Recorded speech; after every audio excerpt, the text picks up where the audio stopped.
입니다. 은혜의 하나님 감사합니다. 이 시간 주님의 전에 모여서 주님의 말씀을 같이 나누게 하심에 감사드립니다. 주님, 이 시간 말씀을 나눌 때 성령의 충만하심으로 우리 모두에게 함께하여 주셔서 먼저 말씀 전하는 자에게 능력을 더해 주시어 그 말씀을 담대히 전하게 하여 주시옵고, 듣는 우리 모두의 마음의 문을 열어주셔서 그 말씀이 우리 마음 가운데 깊이 새겨지고 그 말씀대로 행하며 살아가는 우리 모두가 될 수 있도록 주님 붙들어 주시옵소서. 이 모든 말씀 예수님의 이름으로 기도합니다. 아멘. 오늘 본문의 주인인 고린도 교회는 바울 사도가 전도 여행 중에 1년 반 동안 머물며 세웠던 교회입니다. 그런데 이 바울이 고린도 교회를 떠난 후에 교회에 많은 문제가 생겼습니다. 먼저 고린도 전서를 살펴본 것처럼 교회 안에서는 파벌 문제, 윤리적인 문제, 거짓 선생의 문제 등 여러 가지 문제로 교회가 많이 혼란스러웠습니다. 그래서 바울은 이 문제를 해결하려고 교회에 대한 애정을 가지고 편지를 썼고 그것을 디모데 편으로 보냈습니다. 그런데 그것이 잘 받아들여지지 않았던 것 같습니다. 그들은 도리어 바울을 공격했습니다. 자기가 사도도 아니면서 우리에게 할 말 못할 말 한다라고 하면서 바울의 사도직이 정당한가 하며 시비를 걸어왔습니다. 화살을 바울에게로 돌려서 엉뚱하게 바울이 욕을 먹고 어려움에 처하게 된 것입니다. 처음 고린도 교회가 세워졌을 때에는 분명히 고린도 교회 교인들이 바울에 대한 호의적인 마음을 가지고 있었을 것입니다. 그런데 지금은 아닌 것 같습니다. 교회에 문제가 생기고 민감해지니까 애정을 가지고 편지를 쓴 바울이 오히려 공격을 받고 또 바울이 심히 근심하게 되었습니다. 심지어 바울은 그 고린도 교회 현장에 있지도 않았습니다. 이것을 보면 고린도 교인들도 마음이 참 복잡했던 것으로 보입니다. 그래서 바울은 또 다른 한 사람을 보냅니다. 바로 디도입니다. 그의 편에 눈물의 편지로 써서 보냈습니다. 거의 이젠 다시 안 볼 것처럼 최후 통첩을 하는 편지였습니다.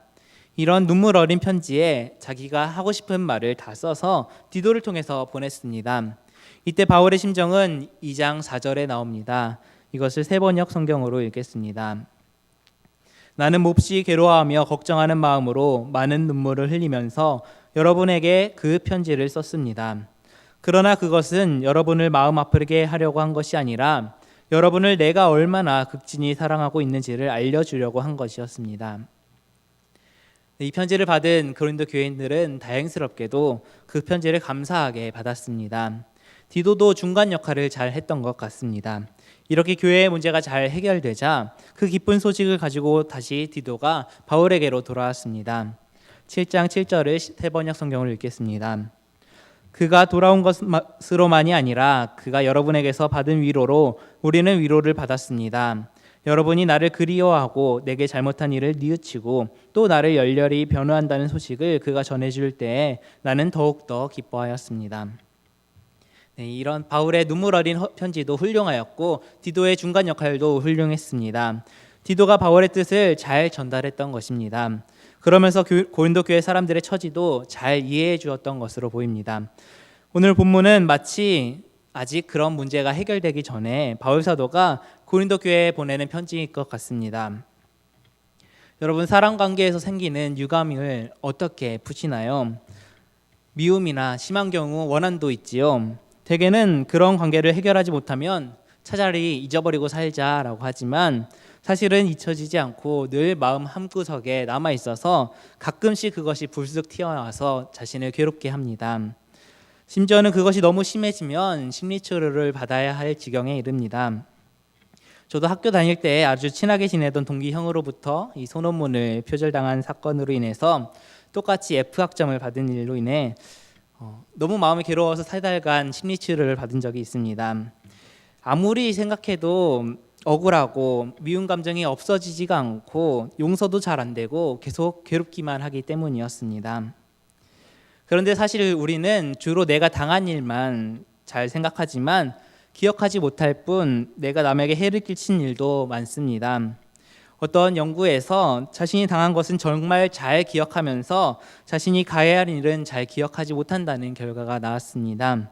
이처럼 사람 사이에는 자신의 입장에 따라서 유감이나 미움이나 원치 않는 오해가 생깁니다. 그럴 때 우리는 어떻게 하면 좋을까요? 잘못한 게 있으면 사실대로 고백하는 것이 좋습니다. 내가 이러했다, 미안하다, 잘못했다. 그러면 상대방도 마음을 열고 화해를 하게 될 것입니다. 그런데 고백을 안 하면 그 유감이나 미움이 잊혀지지가 않습니다. 심지어는 그 미움이 죽을 때까지도 갑니다. 우리는 고백하는 것을 두려워하지 말아야 합니다. 자존심 상할 것도 없습니다. 그 자존심이란 그것 자체가 거짓된 것이기 때문에 지킬 만한 가치가 없는 것입니다. 내 거짓을 지키면서 나의 잘못을 덮기보다는 내 이웃과의 평화가 더욱더 중요합니다. 우리 고린도후서 2장을 잠시 살펴보겠습니다. 바울은 2장에서 이 교회 안에서 문제가 되고 바울 자신을 공격한 사람을 용서하고 화해하라고 강조하고 있습니다. 그 이유는 사탄에게 속지 않기 위해서입니다. 2장의 10절에서 11절까지의 본문을 새번역 성경으로 읽겠습니다. 여러분이 누구에게 무엇을 용서해 주면 나도 용서해 줍니다. 내가 용서한 경우가 있다면 그것은 그리스도 앞에서 여러분을 위하여 용서한 것입니다. 그렇게 하여 우리가 사탄에게 속아 넘어가지 않으려 하였습니다. 우리는 사탄의 속셈을 모르는 것이 아닙니다. 네, 용서하지 못하고 싸움이 지속되면 결국은 악마가 득세하게 되기 때문입니다. 그래서 바울은 자신이 피해를 당한 당사자임에도 불구하고 바울에게 돌아온 고린도 교회가 그를 용서하면 나도 그를 기꺼이 용서하겠다라고 하고 있습니다. 그런데 사실 거기에는 전제 조건이 있습니다. 바로 교회로부터의 충분한 치리가 있어야 했고 가해 당사자의 충분한 반성도 있어야 하는 것입니다. 이에 앞서 2장 6절에서 7절 말씀을 새번역 성경으로 읽겠습니다. 여러분 대다수는 그러한 사람에게 이미 충분한 벌을 내렸습니다. 그러니 여러분은 도리어 그를 용서해 주고 위로해 주어야 합니다. 그 사람이 지나친 슬픔에 짓눌리는 일이 없도록 해야 합니다. 여기서 보면 고린도 교회는 분명 충분한 벌을 이미 내렸고 가해자는 반성하다 못해서 지나치게 슬퍼하기까지 하고 있다는 것을 알 수 있습니다. 이러한 치리나 반성의 단계를 건너뛰고 용서하라고만 한다면 그것 또한 또다시 상처를 주는 것일 뿐이지요. 저도 상담을 받을 정도까지 이 상처가 깊어졌던 이유는 제가 받았던 피해에 비해서 치리가 불공정했고 반성도 없었다는 것이 그 이유였습니다. 교수님은 사전에 경고했다는 이유 때문에 그와 저를 동등하게 F학점을 주었고 저를 따로 불러서 그 사람이 저에게 피해를 입힌 분이 어떠한 개선 노력도 없었다는 것을 알려주었습니다.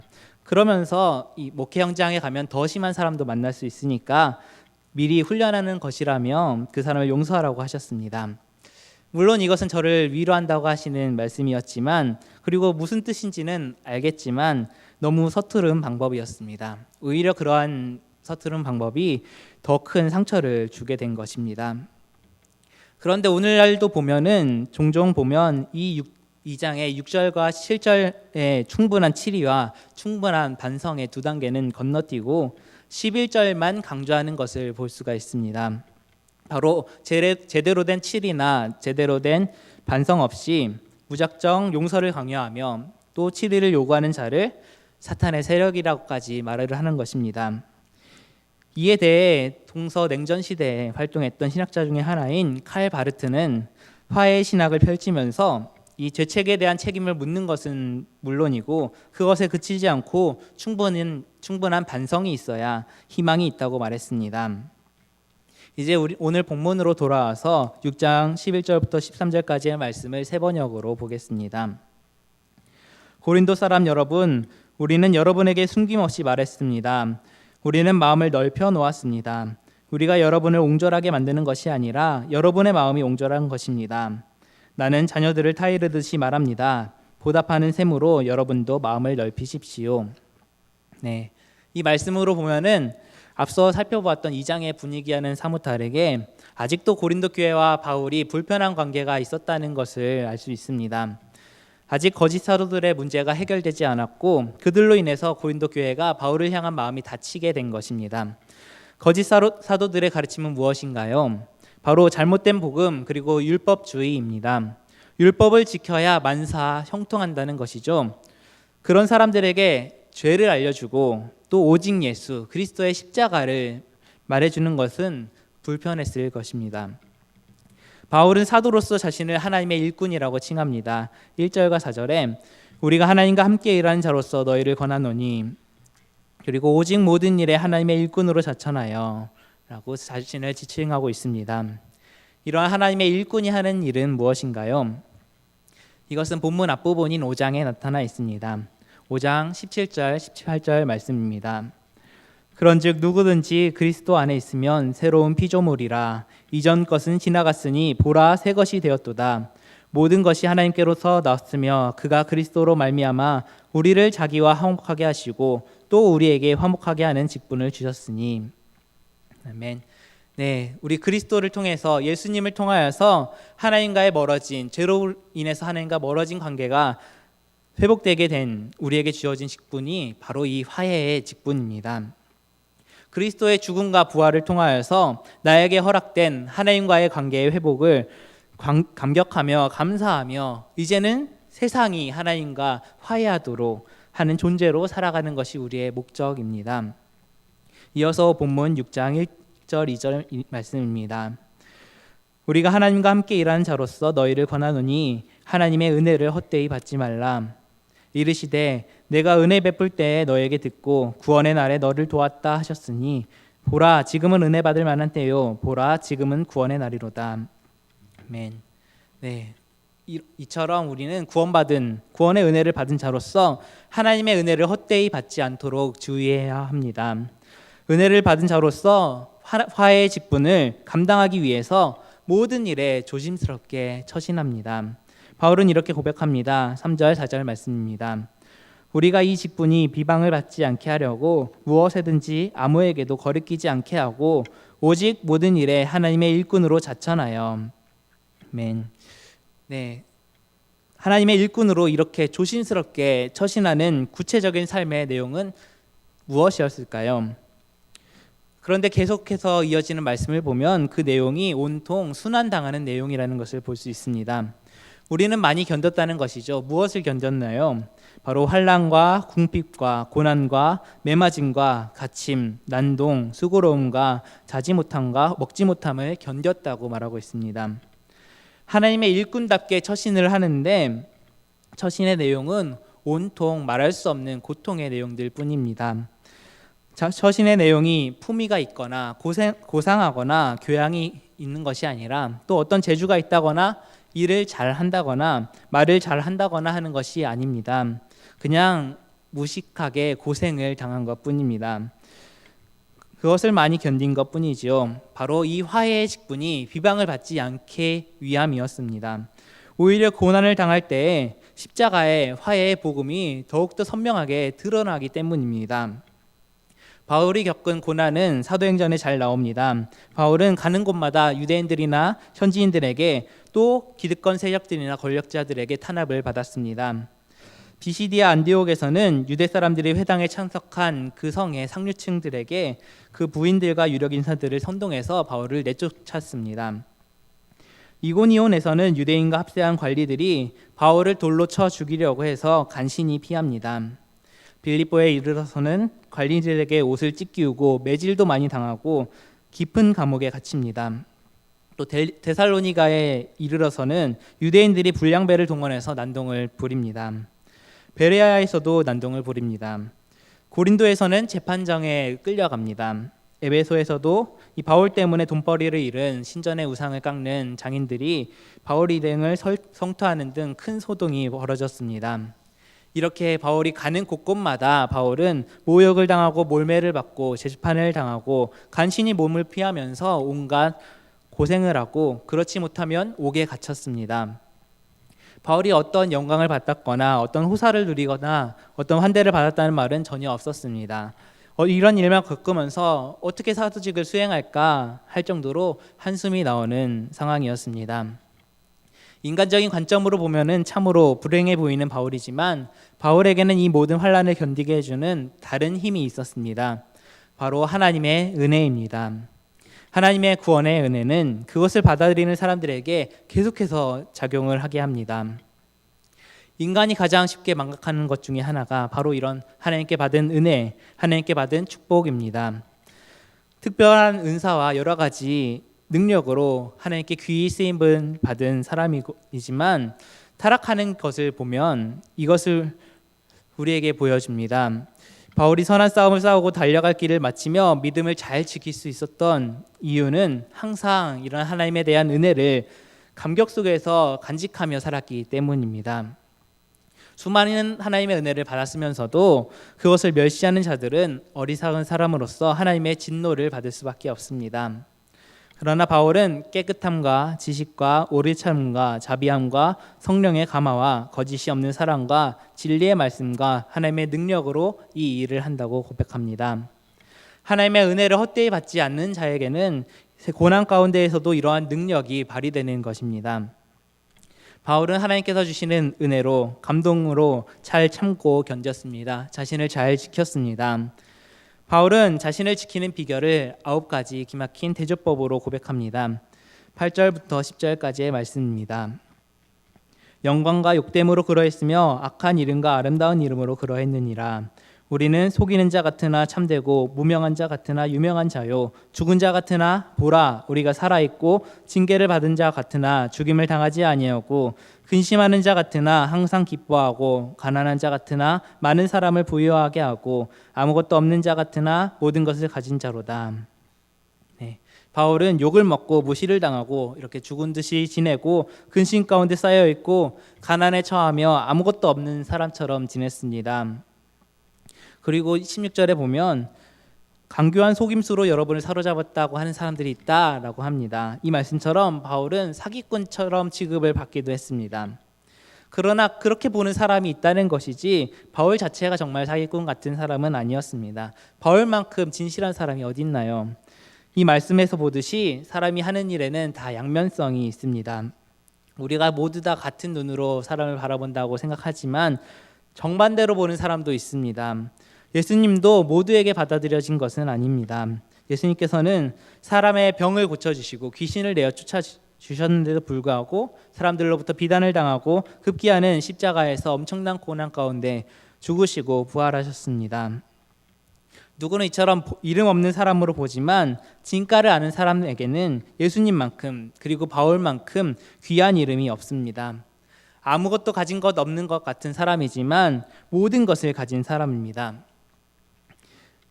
이처럼 다른 시각으로 보는 것은 피할 수 없겠지만 이 바울은 마음을 닫지 않았습니다.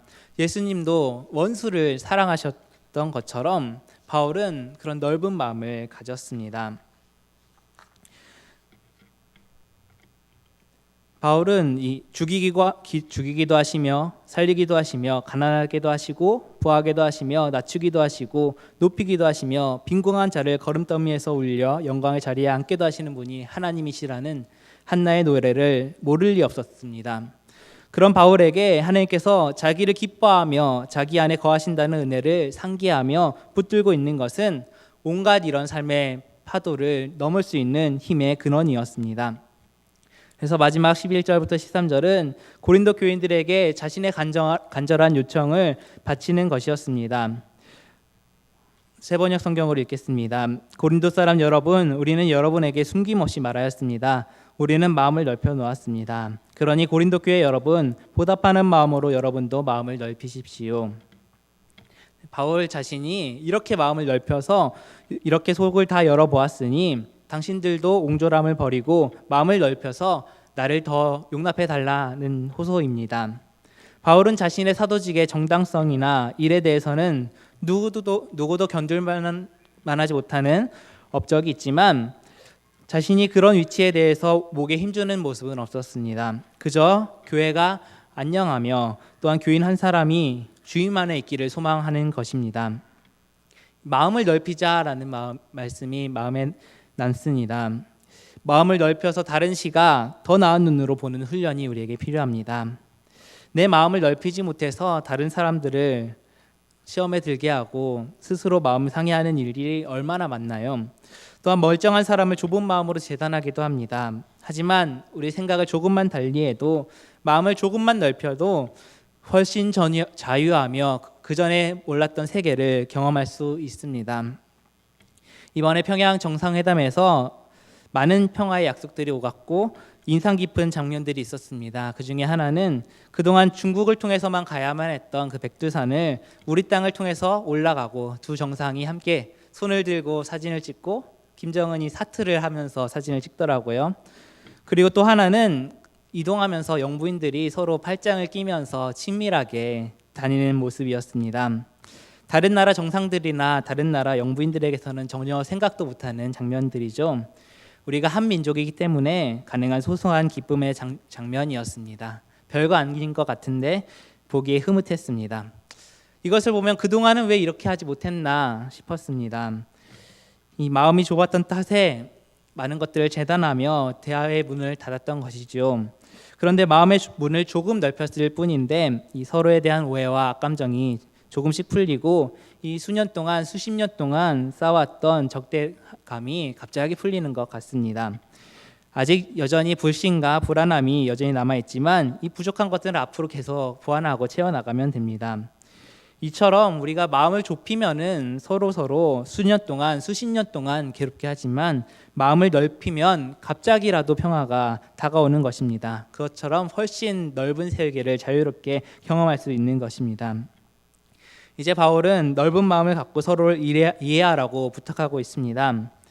자신의 선입견을 접고 상대방을 인정하려고 할 때 나도 상대방으로부터 대접을 받게 되는 것입니다.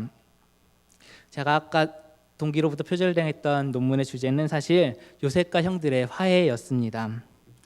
요셉은 형들에게 팔려서 14년 동안 모진 고난을 겪다가 총리가 되었습니다. 이후에 형들과 상봉할 때 형들은 떨면서 엎드려서 요셉에게 용서를 구하는데 요셉은 형들을 기꺼이 용서해 주는 약속을 했습니다. 요셉은 형들이 저질렀던 그런 악행들을 까먹은 것이 아니었습니다. 오히려 그러한 악을 선으로 바꾸셔서 많은 사람들의 생명을 구하게 하셨다는 믿음의 고백을 합니다. 그것도 두 차례에 걸쳐서 그들에게 확신을 줍니다. 하나님께서는 이런 넓은 마음의 사람을 쓰십니다. 우리가 조금만 넓은 마음으로 본다면 이 문제보다는 해답을 찾을 수 있고 거기에 숨어있는 하나님의 은혜를 발견할 수 있을 것입니다. 끝으로 빌립보서 2장 11절을 통해서 바울이 우리에게 들려준 하나님의 말씀을 세번역 성경으로 읽겠습니다. 여러분 안에 이 마음을 품으십시오. 그것은 곧 그리스도 예수의 마음이기도 합니다. 그는 하나님의 모습을 지니셨으나 하나님과 동등함을 당연하게 생각하지 않으시고 오히려 자기를 비워서 종의 모습을 취하시고 사람과 같이 되셨습니다. 그는 사람의 모양으로 나타나셔서 자기를 낮추시고 죽기까지 순종하셨으니 곧 십자가에 죽기까지 하셨습니다. 그러므로 하나님께서는 그를 지극히 높이시고 모든 이름 위에 뛰어난 이름을 그에게 주셨습니다. 그리하여 하늘과 땅 위와 땅 아래에 있는 모든 것들이 예수의 이름 앞에 무릎을 꿇고 모두가 예수 그리스도는 주님이시라고 고백하여 하나님 아버지께 영광을 돌리게 하셨습니다. 그러므로 사랑하는 여러분이 언제나 순종한 것처럼 내가 함께 있을 때뿐만 아니라 지금과 같이 내가 없을 때에도 더욱더 순종하여서 두렵고 떨리는 마음으로 자기의 구원을 이루어 나가십시오. 하나님은 여러분 안에서 활동하셔서 여러분으로 하여금 하나님을 기쁘게 해드릴 것을 염원하게 하시고 실천하게 하시는 분이십니다. 무슨 일이든지 불평과 시비를 하지 말고 하십시오. 그리하여 여러분은 흠이 없고 순결해져서 구부러지고 뒤틀린 세대 가운데서 하나님의 흠없는 자녀가 되어야 합니다. 그리하면 여러분은 이 세상에서 별과 같이 빛날 것입니다. 아멘. 함께 기도하시겠습니다. 세상의 주인이신 하나님 아버지, 주님의 넓은 마음을 우리가 배우게 하여 주시옵소서. 내 고집에서 벗어나 하나님의 주시는 은혜의 강물에 깊이 잠기게 하여 주시옵소서. 세상 사람들에게 넓은 예수님의 마음을 보여줄 수 있는 그리스도인이 되게 해 주시옵소서. 하나님께서는 저희를 한없이 언제나 변함없이 사랑하시는 것을 믿습니다. 주께서는 범죄한 저희를 용서하시고 주께로 돌아오게 하시려고 구주 예수님을 통해 저희를 죄를 없애 주셨습니다. 성령님을 통해 저희를 부르시며 회개하게 하셔서 주님이 하신 일들을 믿게 해주심으로 하나님 앞으로 돌아오게 하셨습니다. 하나님께 지은 죄를 회개하고 하나님을 믿으며 아버지의 보호와 지도를 받고 평안하게 기쁘게 즐겁게 살 수 있게 해주셨습니다. 오늘 바울의 모습을 통해서 하나님을 모시고 산 자들의 마음이 어떠해야 한 것인지를 또한 배웠습니다. 주님, 저희의 일상의 삶이 오래 참으며 진실하게 하여 주시옵소서. 주님의 진리를 따라 사는 삶에게 되게 하여 주시옵소서. 무엇보다 저희가 하나님 아버지를 바로 알고 하나님을 믿고 늘 말씀에 순종하는 자녀가 되게 하여 주시옵소서. 그리하여 저희 길이 즐겁고 평안을 누리게 하여 주시옵소서. 우리가 만나는 사람마다 그 평안의 복음을 전할 수 있는 저희가 될 수 있도록 인도하여 주시옵소서. 저희의 마음을 다스려 은혜가 넘치게 하여 주시옵소서. 이 모든 말씀 우리를 구원하신 예수 그리스도의 이름으로 기도합니다. 아멘. 이제 다 같이 찬송가 212장을 함께 찬양하시겠습니다. 455장입니다. 죄송합니다. 네.